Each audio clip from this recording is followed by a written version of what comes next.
day, viewers around the world. You are welcome to Between the Lines, SSM Between the Lines, Monday, the 17th of June, 2024. And my name is Mark Godwin Iwejuwa. We're here as usual with our coordinators, friends and brothers, sisters from different parts of the world. Far away, Toronto, Canada, is our man, Sir George Chukwu. Sir George Chukwu, you're welcome to Between the Lines. Well, thank you, Mark Godwin, and viewers from around the world. Welcome to In Between the Line, where we dissect all the situations happening around the world and we'll bring you real facts about what you care about. Welcome. Wow. I like that word, dissect, George. Dissect. That's what we do here. You know, George, a lot of time news fly, occurrences happen, and sometimes people can't make out what is really happening. And that's what we do, dissect. Nice. So far away, Lagos, Nigeria is our man, Ogbeni Olayinka Raji, the one that truly dissects for us. Raji, how are you? I'm very well. Good evening, viewers around the world. I'm glad to be here again today. Good. It's good to see you, Raji. Olayinka Raji. Guys, yeah, we can't be all bones. You know, when there are bones, God adds flesh to it. So with us also, it's a beautiful diva, our one and only F.N.A Akanu from London, UK. Fiona. Good evening, viewers. Thank you, Massive Mac. Thank you, Sir George. Thank you, Sir Raji. It's a pleasure to be here. A pleasure too. It's a pleasure. You're all welcome. She's a true diva, ain't she? George, say that again. Yes. I could see Olayinka Raji smiling from like a Batman here when she shows up. That's the shape of my mouth, please. Listen, I love the lively atmosphere because that's what's happening in Nigeria now and most parts of the Muslim world. Muslims around the world celebrate the Eid al-Kabir. Nigeria declared holiday today and tomorrow, and many Muslims are using this to really, go through some sober reflection moments and also commemorate Prophet Ibrahim's willingness to sacrifice his son in obedience to the command of God. Raji, you are in Nigeria. How is Eid al-Kabir? How's the holiday? Well, usually it's almost always very, very quiet. Sober reflections, a lot of eating around. But the economy this time has made things very, very, very difficult. Very, very difficult. You could get rams as costly as 500,000 naira for a ram. And then having bought that ram, you now come to the issue of the ingredients you are going to use to cook that ram. You could get a few pieces of pepper for like 2,000 naira. That piece of pepper, that is not even a handful. But people desire to fulfill their obligations to God as true Muslims, to sacrifice a ram and to be jolly and put all aside all the economic stress that you are going to go into. There was something that came from was it Sierra Leone or Gambia about the way they do their things. In Nigeria, as the festival comes closer, things get very, very expensive. Whereas in their own case, as the festivals come closer, they tend to reduce prices so that everybody will have a chance to celebrate. And I think we should. It's something that we should. Ask a question, Raji? Can I ask a question, please?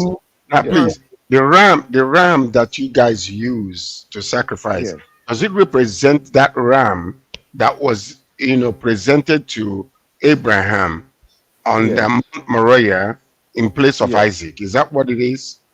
Yes, that is a symbolic. That's what it is. Okay. This is that time when they commemorate that Prophet Ibrahim willingness to sacrifice. But they call Abraham. But you mentioned that he sacrificed his son. I don't understand it. Where did you get that from? No, I just wanted Raji to answer. Okay. No, it's the same Abraham Isaac story in the Bible. That is the same with Ibrahim and Ishmael. It's Okay, the so same you're story. talking about It's a faith. okay, but Muhammad did not sacrifice anybody. No, It is no, not no, no, Muhammad. no. Okay, In okay. fact, it hasn't come to I just Muhammad wanted to at all. understand. Yes, Okay, all right. Yes. Thank you. that's Thank you. why ram, goat, and sheep is being slaughtered this time, because Yeah. Okay. it was in place of the son. I Just the wish I same was in story. Nigeria to eat The same story. The same Oh, ram story. there's a lot Fiona, soup. of Yeah. how will there's a you? lot of Yes, ram. yeah, the Lord Ram. Yes, Raji said something very important. People can afford, as before, people can afford to buy the Ram economic situation. And we've been talking a lot about that here. How will you compare this time to the other times when families will eat? In fact, food will be brought even to Christian friends, neighbors. I remember we having food too from our Muslim brothers. Mm. Those days. Fana, what was those memory like for you? I mean, yeah, I think what you just mentioned. I mean, Ilea, as that's what we called it Ilya. when I was younger. So Ilea was, a big thing. I have cousins that are married into Muslim families, so we celebrate everything. We don't have we're not it's Ilea, we get Mm. sent meat. It is Christmas, so so we're good on that. And it's important to understand the importance of all these things. Of course, things are very difficult in Nigeria, but the people that are enjoying, I have lots of friends that have headed to Jebu now because Ujudioba is on Tuesday. Yeah, Judio Bar. Whereas on Yes. Tuesday, they are family friends. So I have people that have been in Ijebu for the last 2 days, and it's been literally partying the whole time. So Yeah. I know that, well, but Nigerians, no matter how it's, people still Oh. push for that enjoyment. So, I Mm. hope everything goes well tomorrow during the festival as well by the tunnel, and we just, Thank pray you. that all our sins. I, George, as Go ahead. okay, as the Uh-huh. thing, Go ahead. as we celebrate the Eid al-Kabir, something massive is still happening. The saga continues in Kanu. The Emir of Kanu, Sanusi, is still having issues. This morning we heard he snubbed the police ban on his Doba, the existing called Doba they do. In a Mm. time like this, they come out with the horses. They have this very beautiful march and everything. So, George, we thought that whole Emir ship thing will be over now, but are you following that tussle? It continues. What do you have on that, George? Well, I think they have brought politics into the culture and Politics. tradition of Nigeria, which is very, very sad. This thing is, actually, with a family, brothers, I mean, blood brothers, as a matter of fact, Exactly. cousins, just fighting over, and then politics is entered into it.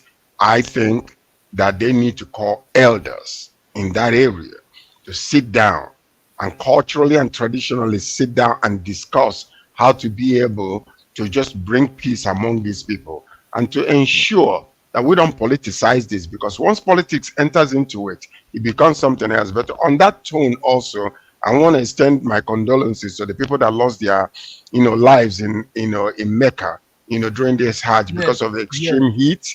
We're We going just to, want to yes. extend our condolences to Mhm. those, and also whoever it is and whoever is there, to please make sure you don't die trying to appease whatever, your God and everything, simply because you want to stay in the sun. Save your life so you can be able to worship, because when you die, you're not going to be able to worship anything. So that's what we're going to extend, Uh, condolences to them. uh, uh, Hopefully that things will turn out all right. Okay. Go Mr. ahead, Mark, Reggie. can Yes. I make a point about that one? Okay. For some people who die in the Holy Land, it is probably a wish Oh. to die in the Holy Land. So Ooh. it's not so sad for them. Ooh. So I want to address Maybe they that. have a direct path to heaven or to Aljana. Ghana. Okay. So it may not be it may not be an intention, but I It may understand. not be. It may not be an intention, but I understand what you're saying.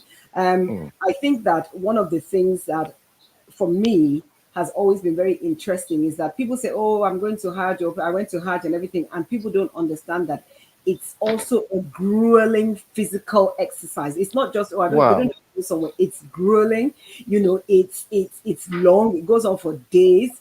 And in Saudi Arabia at the moment, they're experiencing 46-degree heat, Yes. and this whole heat, we had a doctor and also a media person who died recently in Greece. So this global warming thing is also a factor that's also part of this whole thing. So going on Hajj is a physically, it's a big commitment. It's really, it's what, even just walking around the Kaaba is it's and they do it several times. So for anybody that goes there and completes it and everything, it's really a pilgrimage. It's really a pilgrimage. And of course, as Sir George said, our condolences go to all the families there, because I'm sure that anybody going there having lost their life there, I'm sure that's not what the expectation was for their family. So our condolences to them once again.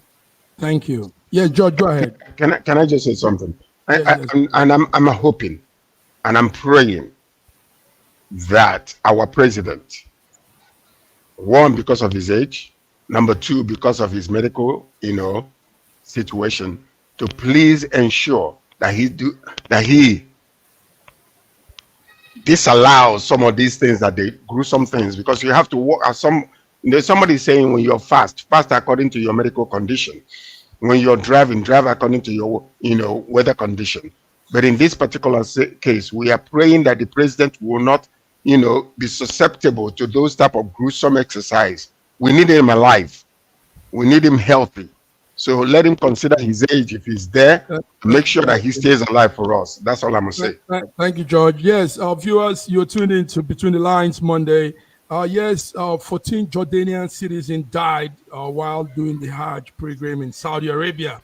And like Fiona and George said, everybody, it's intensive heat that has caused that death. They said 14. And we are even hearing of about 17 other people missing right there in the Hajj.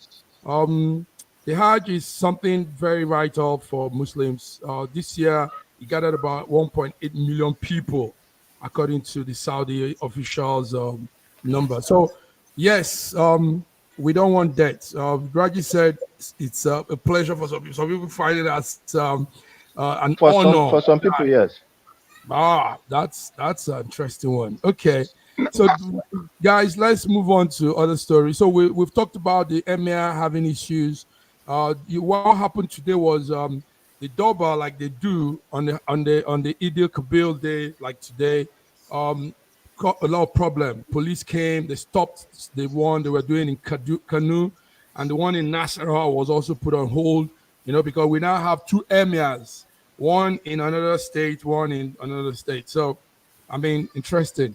So, George talked about politicizing it. We hope you're listening to those concerned. But one thing remains: the Emir of Kanu. That's a very prestigious, very important seat, and we want sanity to come to that seat in our time. All right, guys, let's move on. Between the lines, viewers, between the lines, we want to look into something that is really, really serious. As at this evening, I still got update on this. Guys, cholera has come back to Nigeria and in Lagos, and it's killing people. Cholera has taken away about 15 people so far. Fiona, you are a lady. You're also health conscious. Do you know about cholera? Do you hear what is happening?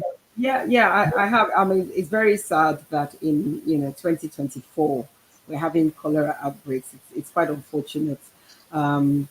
Usually it's to do with hygiene, sanitary conditions, water, etc., etc. So that in itself is quite disappointing. That in the 21st century we're in a situation where we haven't got enough potable water for people to actually take care of the necessary hygiene needs. So of course, I mean, our condolences, of course, go to the families that have lost people. I mean, it's kind of it's triggered obviously gastrointestinally, and it kind of goes, and it can become you can become very ill really quickly. So, and then from the dysentery and diarrhea, they go into the hypoxemia or something like that, and literally you can literally die from it, which we've seen happening.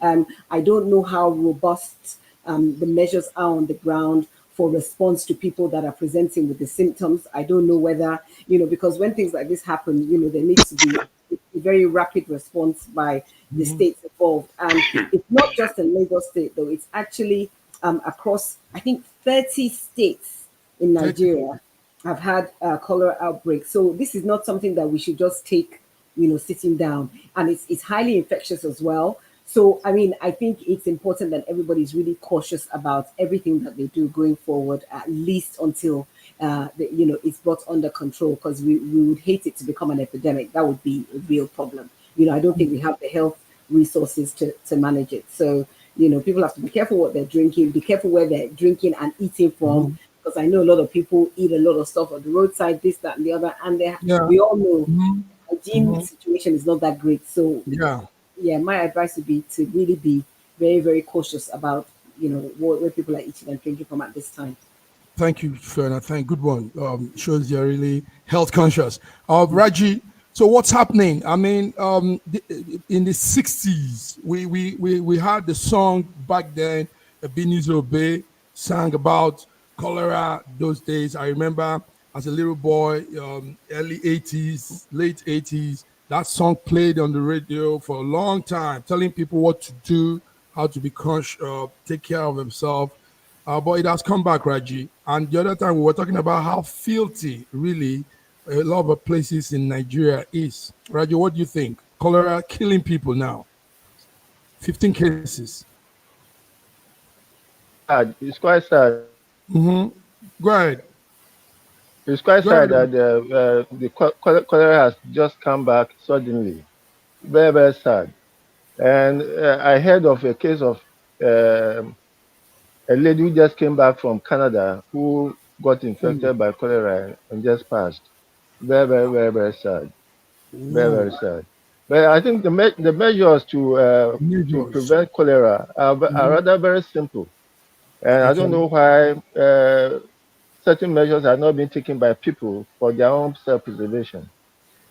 Just making sure that you boil your water very well, you are in a very clean environment, you wash what you eat, you wash your hands regularly.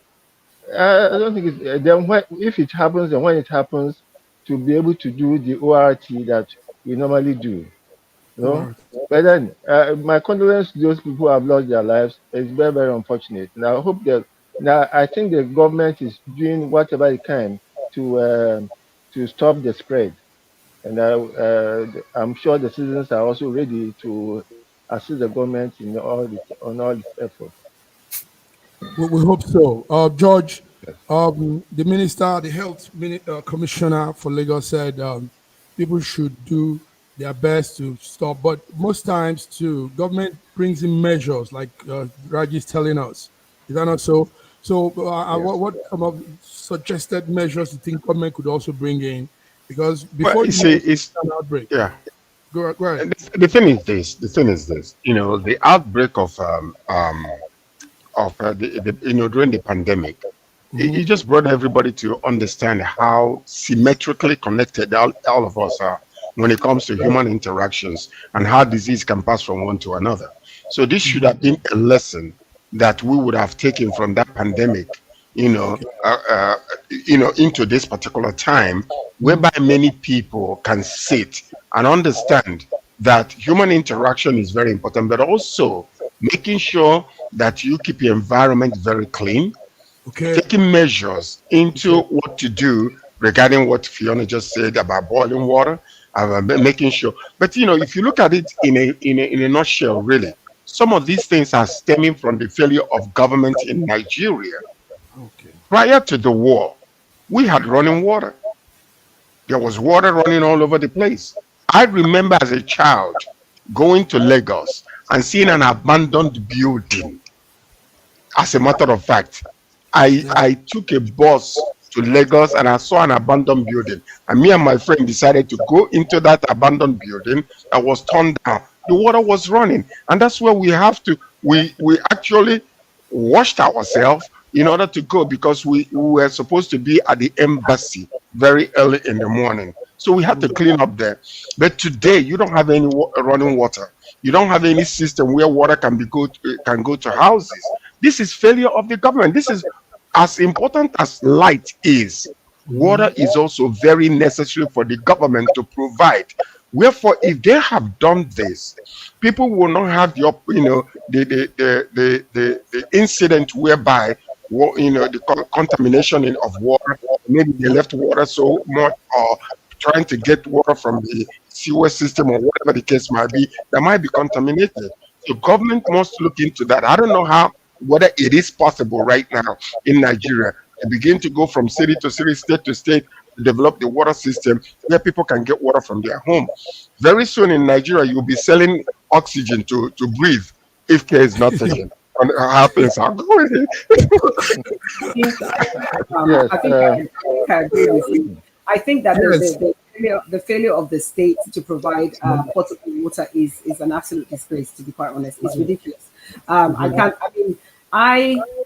got married 20 something years ago, and even then, so we've had a borehole in my compound ever since I can remember.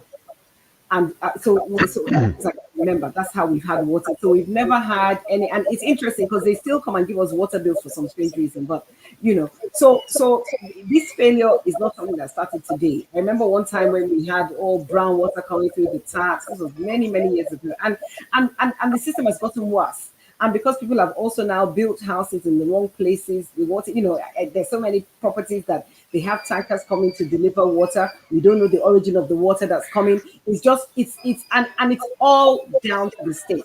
Yeah. It's all down to the state. Well, before we continue, what we're discussing is very vital. But before we continue, George, they're telling us that the president is not in Mecca, he's not in Saudi. Rather, he's in Lagos, and this is him and he's some of his cabinet members that I can see. What's his name? The minister for interior. Is that interior? No. NSA. El Rufai. What's his name? Is it the House? No. Yes. No, it's not El Rufai there. Yeah. No, not El Rufai. That's NSA. NSA man. Yes. The NSA. And I can also see the other man. Mila is there, and I think Fashola is also there, and some other people are there. So anyway, George, he's home. He's in Nigeria celebrating, so he's safe, obviously. But I thank God for that, because I want the man alive. I think he would have already performed Hajj at some point anyway, I'm sure. So yes. But I don't think he went to. No, I don't think he's gone this time. He will probably be in Ijebu on Tuesday, but I'm sure he's not. Okay. Anyway, viewers, that's it. Just came in because George was concerned. George wants our president to be sound, safe. We all do. We all do. Nice. Yes. All right. So, cholera and the situations around it, it's not too nice. We need to really check on this because. Okay. Another thing. Massive Mike, please. Massive Mike, please.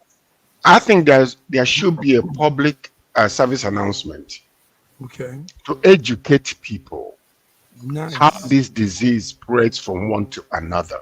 The same way during the pandemic. There were, information going from, on Facebook, on the telephones. They can actually use, the telecommunication companies in Nigeria, whereby, where people get information, and do a public service announcement to let people know how cholera spreads and what to do to prevent it. It doesn't cost that much for the government to educate people. I know we don't have what you call a medical system where people can go to the hospital. Huh? It's already been done. It's being done?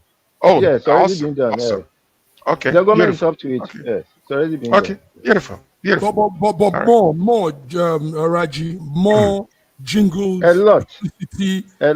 More news. A lot is being done. You sure then why are people still falling for this? Listen, it's not just the A 17 people lot that is died. being done. That's why you have so you don't have you it is not a serious matter now because they have curbed it. A lot of education is being done. Yes. Okay, beautiful. I mean, Public massive awareness is mark, being done. massive Yes. mark. No. Jingles and Reggie, things. Yes. listen, Reggie, I know you're on ground. You're on ground. Good, do your job. But listen, Yes. Reggie, it's a serious issue. It's not what you're saying, Reggie. You're in upper beat and It probably is. you don't know how hard it is. Listen, I'm getting the bulletin now. I'm going to put it out here now. It says it's critical. Is the way it's going. They say as at this morning was 14 deaths. Now it's 22. I just got this now while you're talking, and they said 480 cases of recorded cases. 420 suspected recorded cases now. So don't play with that. Don't say it's So now if you No. We want to blow the alarm. Let's tell them that listen, this thing so can so become a pandemic if we don't take time. It's not something we take lightly, so right? so see, Right. I think your anxiety level is much more than what is No. on It's not ground. anxiety. I'm assuring you. As you're talking, I'm getting my bulletin here. I'm getting my I can cables here. assure you, you mentioned that I'm on ground, Yes, and but listen, it is not that yes. you So probably following the we story. so we look You at the probably ratio. following the We story. look at the ratio of deaths against the general population, and we see that it's infinitesimal. But No. every life. Hold on. That's not Every life matters. Let me go on. Every life matters. So okay. government is doing everything it can do to stop it. Okay. It is not so. It is not so. It's I not so. agree. The government is doing It's not. It everything. has not gotten to the. Okay, I Fiona, go agree. ahead. Everything is doing. Yes. I agree. The government is making public service Yes. announcements, but I don't think that we Yes. can talk about Government it is doing enough. everything it can to Yes, stop it. but I don't think we can talk about it enough because the virulence and the speed at which this thing can spread is the issue. It's not that the government is not doing anything, but we need to keep talking about it because And it can spread like wildfire, and that's the Yes, issue. and don't Fiona, forget, guess what? hold on, Fiona, guess hold on. what? Let me finish, Mark. In the Let me finish. morning. Okay, So sorry. if I'm in my house, I will feel quite okay because it's me, 3 other people in my house. But imagine people that are 6 in a room, 10 in a room, sharing the same bathroom, toilet, no running water. So the potential for this to become an epidemic like that with 80 million people in Lagos is something that we can't imagine. and the government is aware of it. I don't think we can talk about Don't it. let us get into a panic. Let's just believe because you remember Government is doing everything it can do. But you know epidemic. why I got a little bit anxious because in the morning the death number was 14, but this evening is 22. Do not panic. Can I say something? Can I say something? 7 Can I hours. say something? Massive mark. Listen to this. If the government is reporting 14 and then it's 20 something, you 22. can be well assured that it's over 1,000 as we speak. Okay. It is not that bad. No data collection in Nigeria that can be so well trusted. That is exponential exaggeration.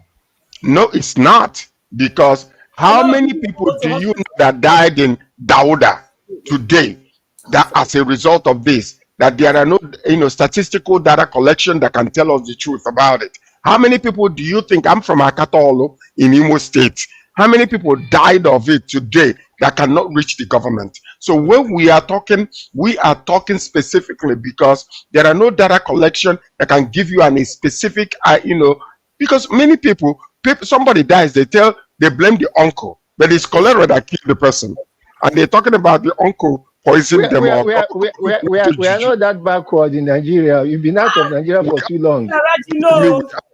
We are. Stop. I am here in Nigeria. I'm not panicking. You guys have been out. You're not in East, West. There's an explosion somewhere. We can't even tell people how many people.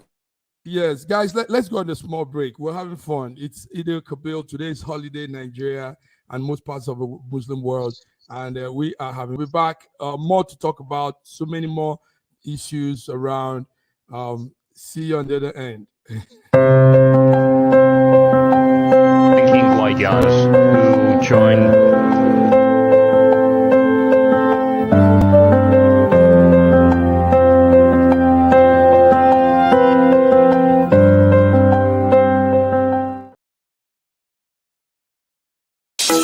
In a world where news flies around every minute, you need the ability to relate and connect with what matters and stay up to date. Schengen Story Media News Echoes program is Africans in diaspora and at home's leading English news network, one of the most trusted, respected sources for news updates on current affairs as they affect global Africa.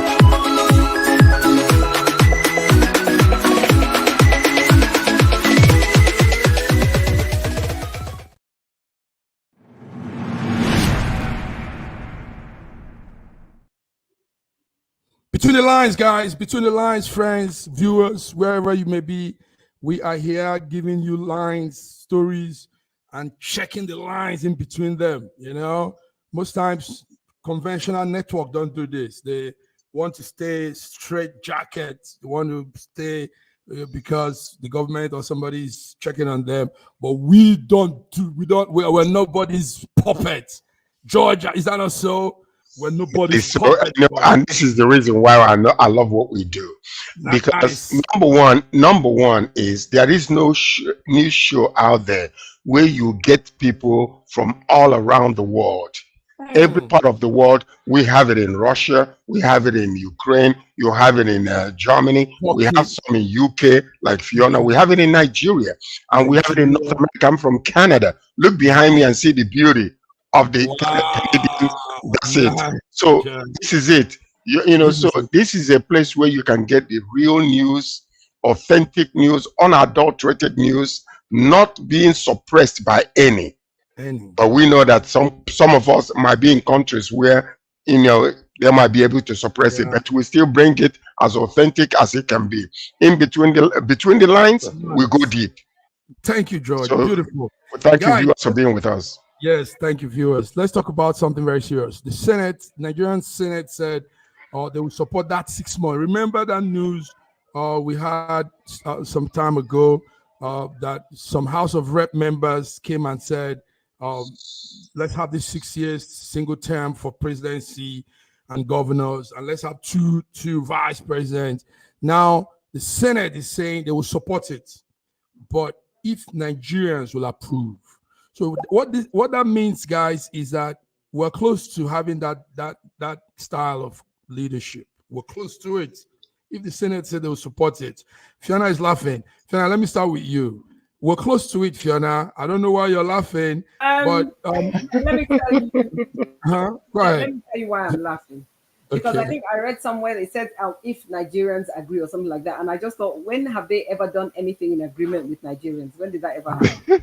That's why I'm laughing, because I find that quite a laughable statement that, if Nigerians agree, we have been treated as if we're nobody, our opinions don't matter, they just do whatever they want to do. So that statement in itself is what I'm finding funny.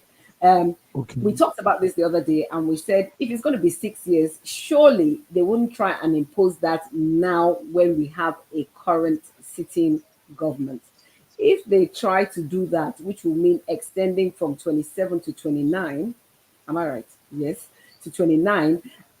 I mean, that will really fly in the face of anything proper, in my opinion. It's one thing to say, in the next dispensation that we're all going to vote for 6-year tenure, but for them to do it mid-flow, I don't see that, and I don't really agree with that. Even in a normal exco, any alumni exco, whatever, you can't just come in the middle of proceedings and just change the tenure for some reason. That's absolutely, but it's Nigeria, so in Nigeria we've come to expect the unexpected. So, what you're seeing. Yes, George, you're laughing too. No, because she said this is Nigeria. You expect the unexpected. Everything happens in Nollywood. Hollywood. Everything is possible. The impossible becomes possible with Hollywood, and that's how it is with the Nigerian government. The point about it is this: it's not even about these 6 years or bringing 2 vice presidents or whatever the case might be. We need to go to the root cause of all these things. Go to 1999 and change the complete, rehaul the whole entire nation, the political system, rehaul the entire federation, and bring what they know as Okay. truth Okay. that will help our country change, because what we are still standing on is the military constitution that was erected during the military regime. So now that we have actually successfully gone to have almost 25 years, in this democratic process, we need to now begin to look into what kind of system will benefit the whole country. What kind of system can keep the unity of Nigeria as a whole? What kind of system can actually benefit everybody, where a playing ground is put together, where every region will be benefited, and no discrimination, not by nation, not by tribal sentiments or religious sentiments or whatever the case might be. This is exactly what we're looking for. So I know this a number of people that came together to put some of these narratives out there and bring it to our mental processing to take care of. We need to go back to 1999 and change the constitution, because the people who put that constitution together were the military. And number two, most of the things that we are riding upon is the coattail of the kind of government that we have rejected. So now that we are in this process, let's do it, and do it once and for all. So Nigeria can stay as one Nigeria, and it will benefit everybody that is involved. Can I speak to what you just said very briefly, only for a second? So Okay, go ahead. I understand what you're saying, Sir George, and I align with what you're saying completely. And I think we will be better placed if we focus on that than creating different states, changing our national anthem, doing all those things, all under the umbrella of a rebrand. Perhaps we should start with the core, which is the Constitution, and start the rebranding from the core, as opposed to starting it from all these layers that are not really that significant at this time. So I agree with what you're saying, Sir George, 100%. Okay, thank you, Fiona. Viewers, what you're seeing is the session where the House of Senate President said, if the public will agree, they will approve. I want to ask you, Raji. Nigeria we don't understand referendum. There's something called referendum in governance, where the people vote for a particular choice or plan or something. We don't do those things in Nigeria. We only come to vote only for voting days, and but referendum is where you now have that collective approval from the masses. So maybe a referendum could settle this, because somehow this sounds good to me. This way, governance will also be controlled. It won't be like that 80, because we know once a leader comes, the presidency comes, it must stretch to that 8 years. So what do you think, Raji? A referendum for the citizen to approve this? First and foremost, you see, there are constitutional processes for changing the form of government that we have. So all these 6 years for two vice presidents, it's just like a suggestion. The current National Assembly cannot do anything to affect the tenure of the current government. If anything is going to happen, it may happen in the next 8 years, not now. So I don't think we should spend too much time on all these things. But there are various ways of change. There's a process to change the constitution. But then what that they are doing is just like patching a concrete building with a khaki.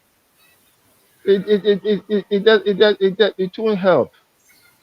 First and foremost, as Sir George had mentioned, we have a very faulty constitution.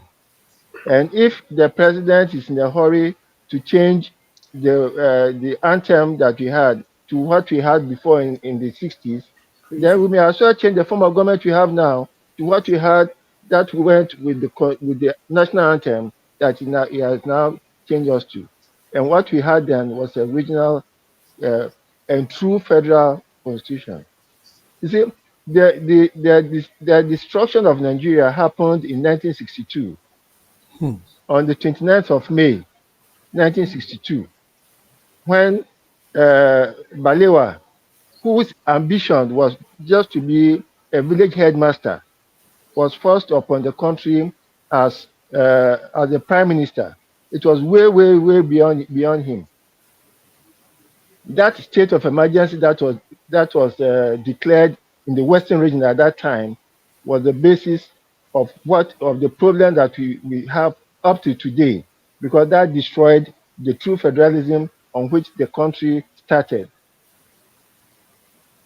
The military came to bury the corpse, but the real damage happened in 1962.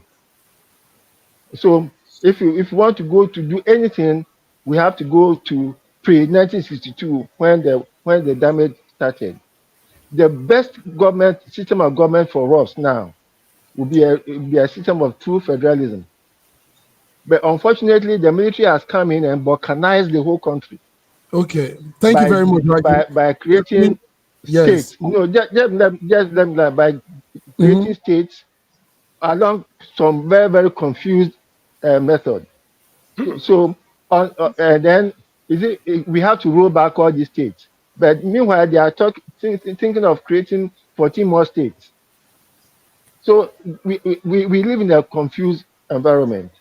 And unless we are very serious about making a nation out of this country, we shall go on continue to be bumbling and falling and rising up and then battling for democracy all the way and not going anywhere.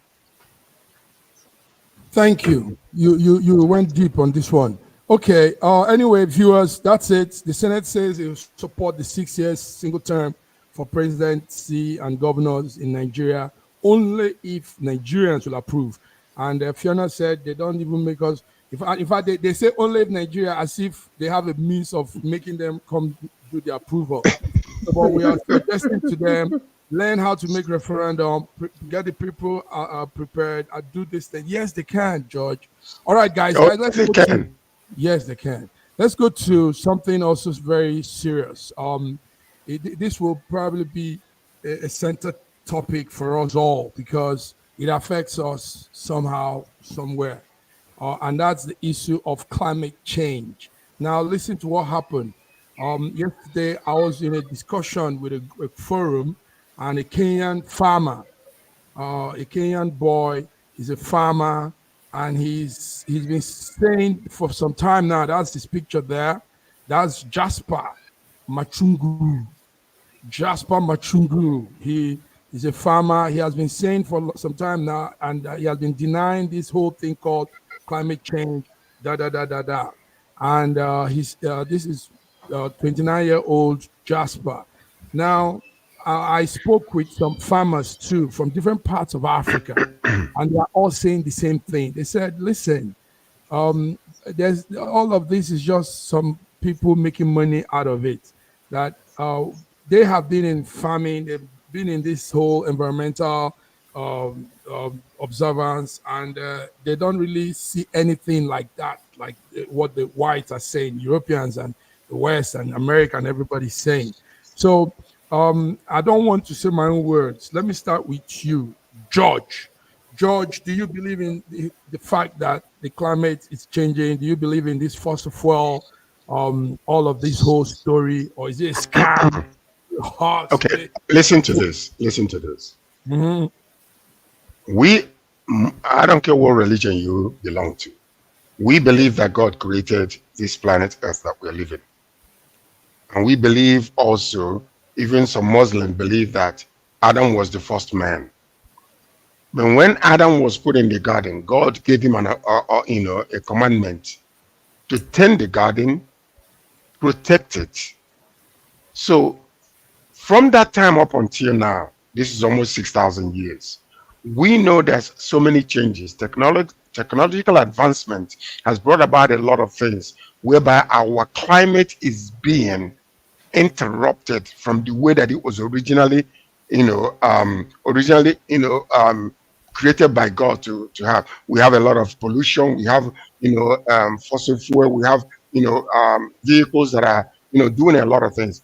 The point about it is this: if the earth was left the way it was originally, yes, indeed, we don't have any issues.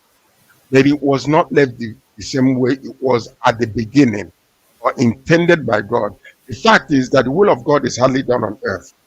Man's interruption into the creation has changed a lot of things. And therefore, we know from what we are seeing, what's happening in Mecca right now, and what's happening in a lot of places, that because of man's interruption in the process and the way God created the earth, that so many things have changed. So we know that there is that global warming. This year in Canada, we hardly had any kind of winter.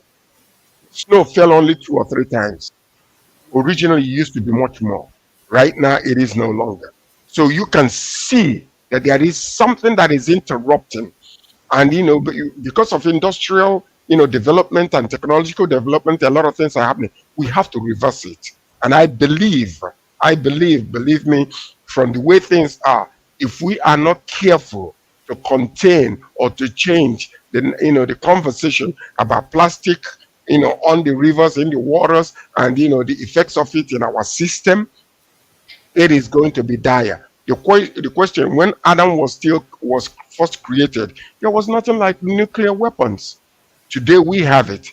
One place of a button can wipe out a third of this world because of what? Nuclear armaments. So we have to be very careful. In that same way, we know that Russia can press the button, America can press the button, or even North Korea can press the button and wipe out a 3/4 of the world. We have to be careful the way we operate and ensure that there are some restrictions in the way we live in order to accommodate ourselves, to allow trees to grow so that we can have enough oxygen to breathe. So that's where I'm going to stop for now. That's where you're going to stop. Yes, Fiona. What scientists are saying is they've proved that the Earth is heating up because of greenhouse gases that is emitting into the atmosphere. But what this young man is saying is that warm climate is good for life, is good for us. And that warm climate is not coming because of any of these things like George have said. He's saying that this is how the Earth is moving at this point in time. I know for sure that when the climate discussion came up, it was more like, but before we continue, let's bring in our man, Godwin, Moscow, Russia. Godwin, how are you? We can't hear you, Godwin. Godwin, touch your mic. Fiona, that's it. So the man is saying, it's the young man, Jasper Machungu, is saying that the whole thing is like a hot. Hello. Okay, Godwin. Thank you so much for having me. You're welcome, Dr. Godwin. So Fiona, what's your take on that? What's your take? So I'm not a climate apologist, but I do. You don't have to be. I do feel that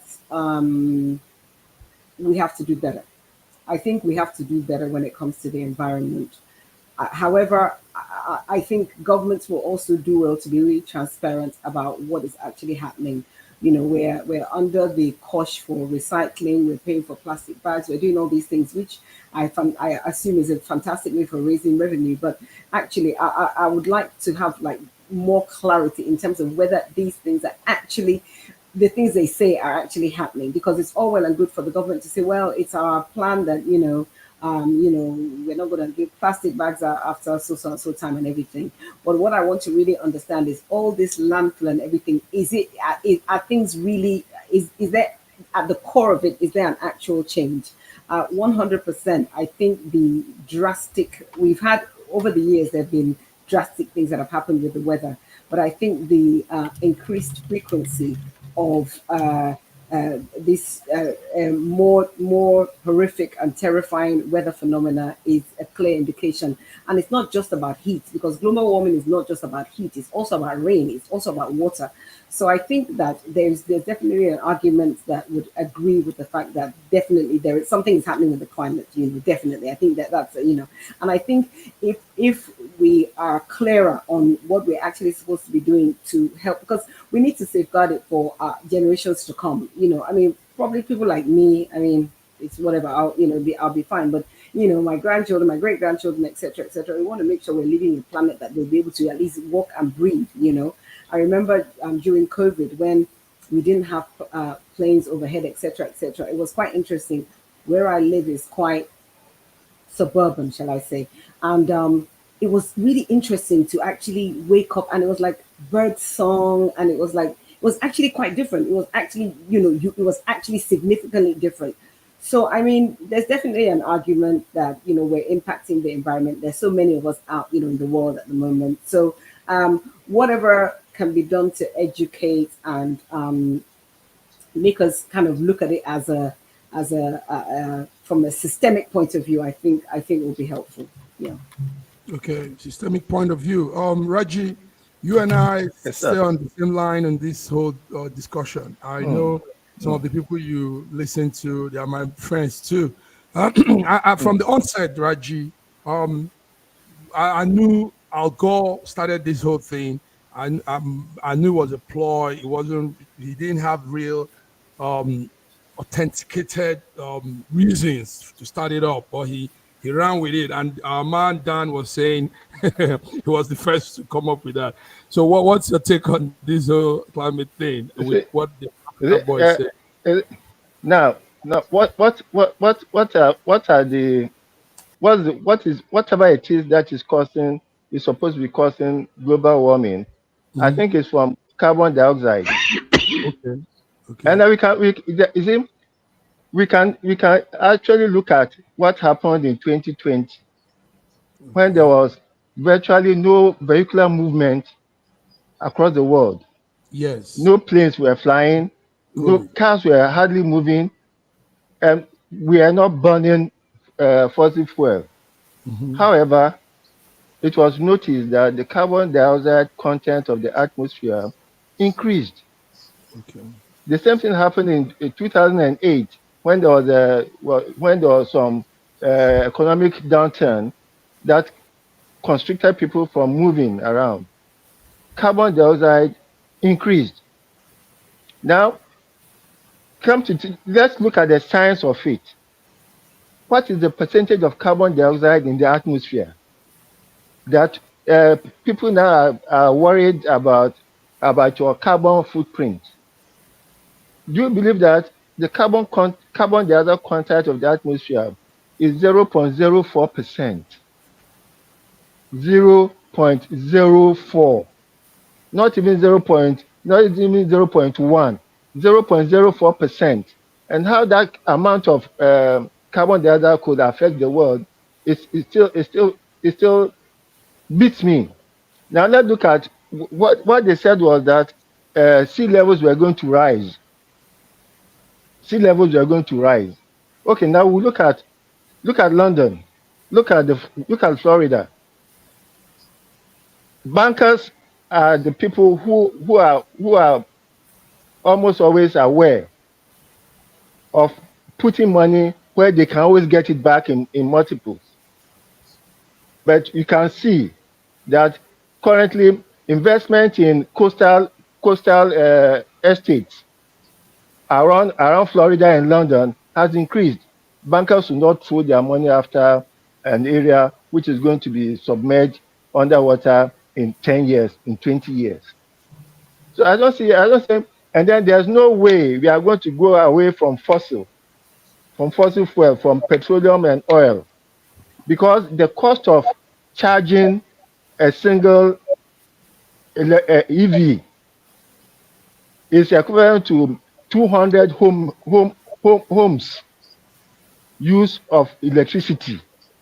We can't produce enough electricity to charge any EVs. So forget about it. And meanwhile, even making Okay. solar Yeah. panels is from Yeah. fossil, who Thank you. call Thank fossil you. fuel. So Yes. Thank there's you. no escape. Now, Godwin, it's good you Yeah, let's joined. hear from Dr. Yes. Godwin.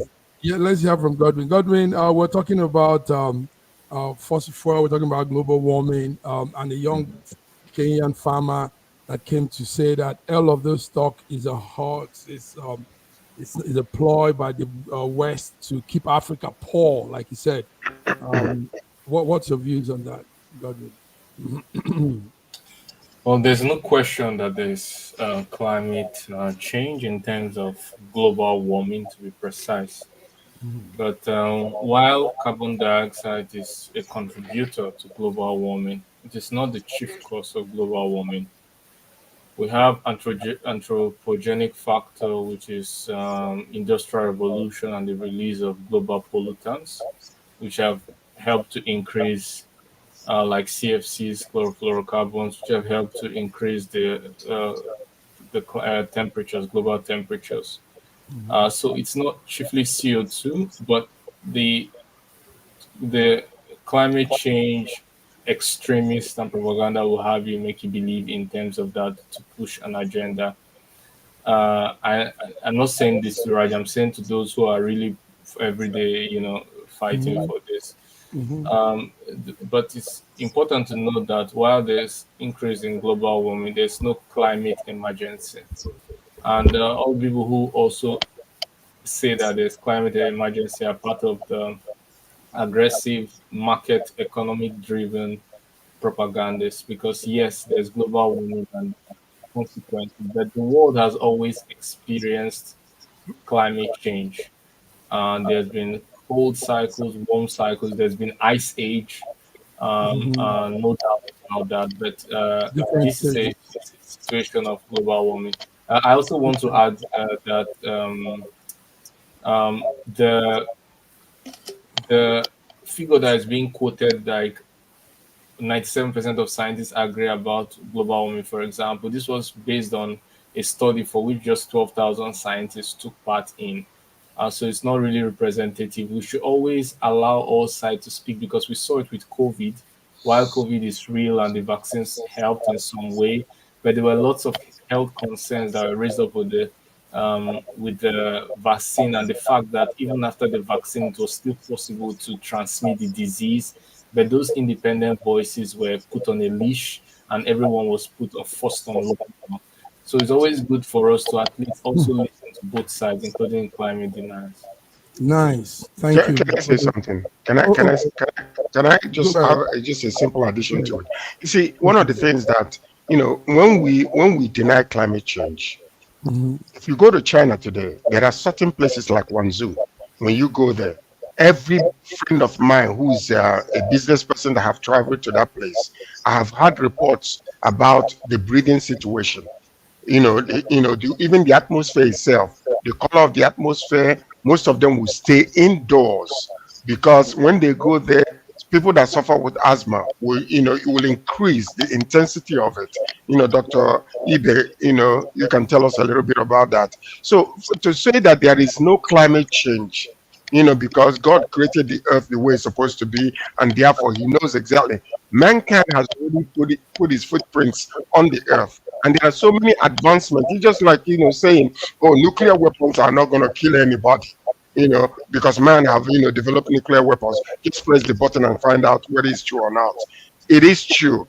Plastics are bringing havoc on the seas and all over the place. So we really need to manage the earth the way it's supposed to be. If there are things that are trending out there that is bringing relief to people, that is convenient, but it's on the other side causing harm, we need to try to reduce it in order to just make sure that the atmosphere is conducive for our breathing, for our existence, that is not going to cause issues for people that are having some medical issues. So that's what I think we need to do.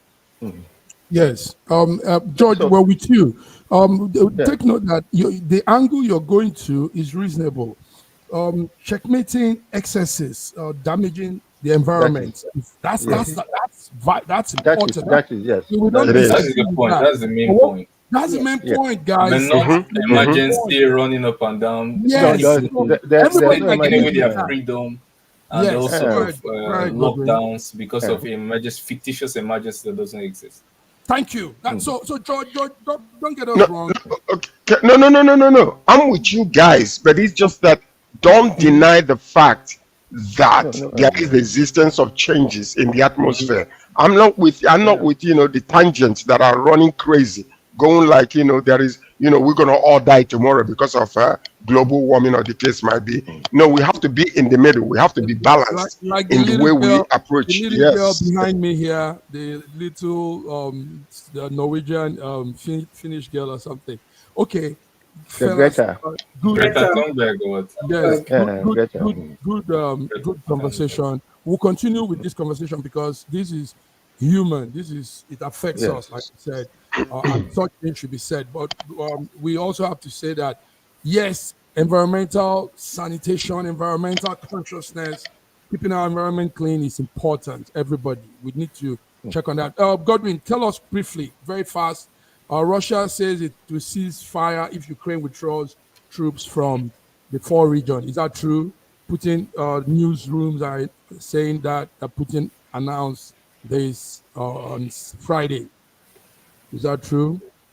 Well, these two topics are very, very related because you can see the hypocrisy glaring at you. So one, people say they care so much about the weather, Paris Climate Accord, but yet the sponsor was like no man business, and the military industrial company just milking the citizens as much as possible for their own pockets. Now, concerning what Russia would do, recall that Russia and Ukraine had reached an agreement in Istanbul before it was torpedoed by Boris Johnson, ex-PM of the UK, and um, it shows that they can agree, and it shows that there's a middle ground somewhere. But we understand that right now it's in Ukraine's presidential decree not to hold a negotiation with Russia, and the summit they had, Russia wasn't invited. It was attended by a minority of countries, so it wasn't really something to take serious. But Russia has also released its own peace plan, and let's see what the way forward will be.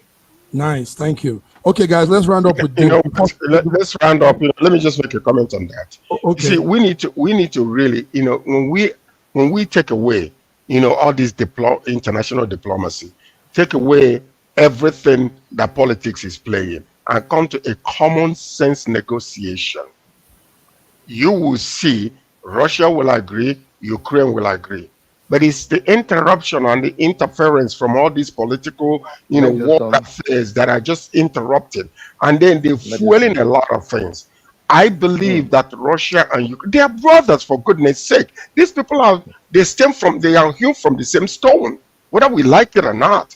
It's just like what's happening in Kano today.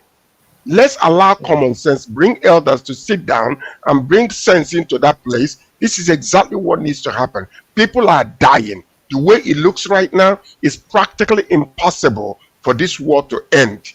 But if the world will step aside and allow Ukraine and Russia to sit down, you will see that they will come to a common level of understanding that will be profitable to both two nations and the world at large. I'm telling you. That's my own thinking. Sorry, but Gordon just said it. Before the war, there was an agreement, and there was not going to be a war.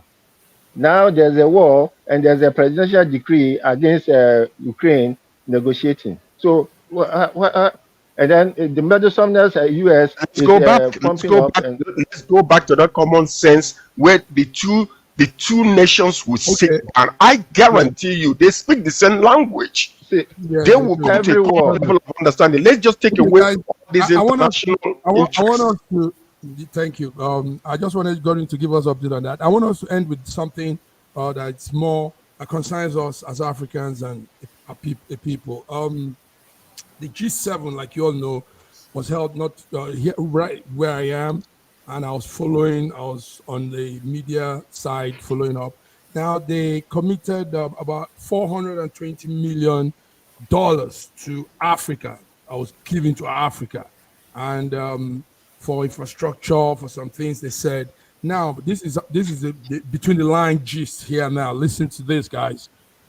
We say we want to be independent. We say we want to do our thing. We blame the West for interfering in our lives and our development. Now we come to take money from them. How do we get out of the the shackles of the West when we still come to take money from them? Fiona, let's run with you before somebody pulls the plug. Who's talking? I mean, how do we get away from the shackles? I mean, whilst we're still being run by a bunch of selfish people that don't really have their people's interest at heart, I don't know that that's going to happen.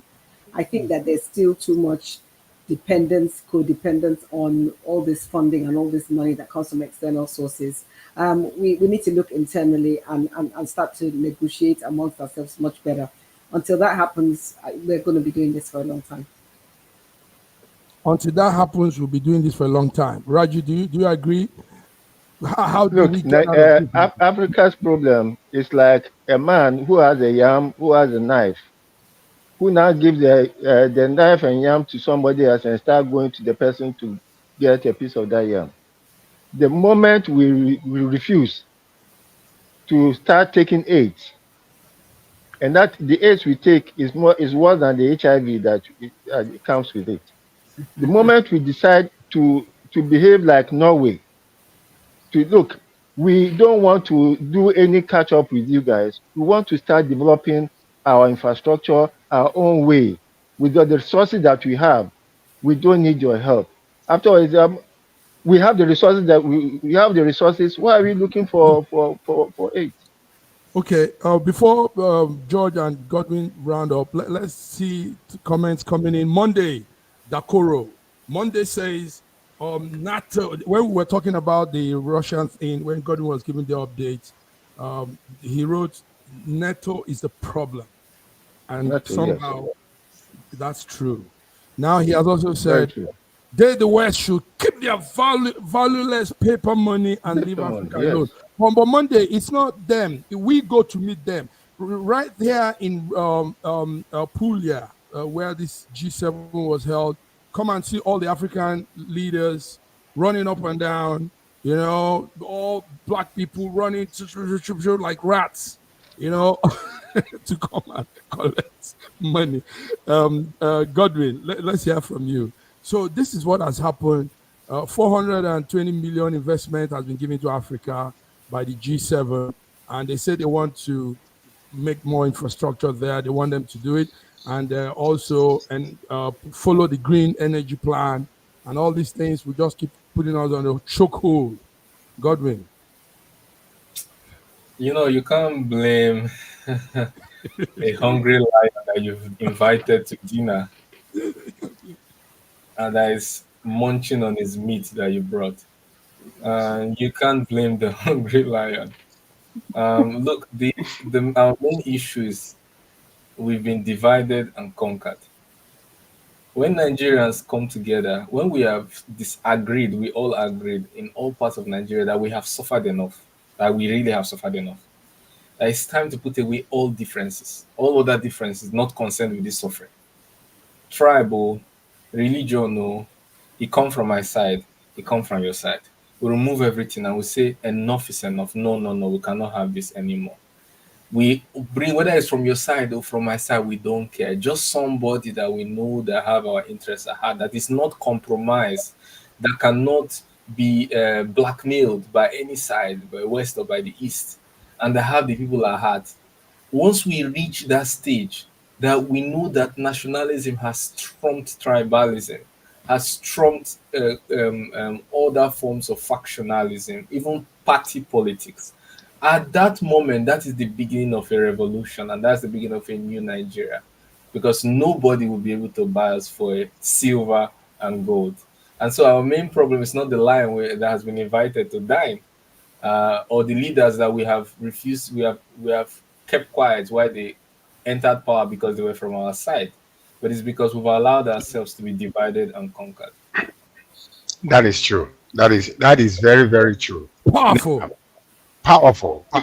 Now, when it comes, it's so funny. But when it comes to what we are going through today, you know, Afrimax just, I think it's Afrimax or something. Afrimax, yeah. Just they were having a forum recently. Yeah. Africa as a whole, as a continent, we need to wake up. We have been raped, devoured, discombobulated in a lot of ways. We're coming to our senses, but the problem we have are our leaders with still that beggarly mentality, whereby and every leader that ever stood up and wanted to put Africa together with that Pan-African mentality, the West and others, they have eliminated them. It is time for us to now wake up as a continent and begin to find a way to put ourselves together without any interruption or susceptible to that external guidance that we have had before, to understand that the resources that we have is much more than enough to sustain our continent. Come together and begin to put our heads together. How is it that we can help each other financially? We don't need any aid from the West, because the aid is they give you with one hand and they take a lot with the other hand. And that's how it's been. And everything is being exposed today, even including BRICS, including NATO, including all of that. We need to put it aside. Come together as a continent and say to these people, yes, enough is enough. We have been raped enough. We have been abused enough. We need to now stand on our own to deal with every other continent in the world from our own terms. And that's what it's supposed to be. Thank you, guys. You all have been out there. Nice. Thank you, viewers. This has been Between the Lines. Between the Lines today, 17th of June, on the day of Eid al-Kabir, the Muslim holiday. And we've come in and checked on the line. Thank you, Godwin, for coming through. Thank you, Fiona. Thank you, Raji. Thank you, George. So we'll come again on Wednesday. Have a beautiful Eid al-Kabir holiday. We know it's still tomorrow. So we hope to have our meet also. Raji, you're not doing us well. And you Raji, no. Raji, There's virtual meet. There's virtual meet already. Raji, check your mail. Fuel your success. SSM invites you to kickstart each weekday with our news update, Between the Lines, featuring the week's top news and analysis, and the most attention-grabbing lines, Deciphering World Event.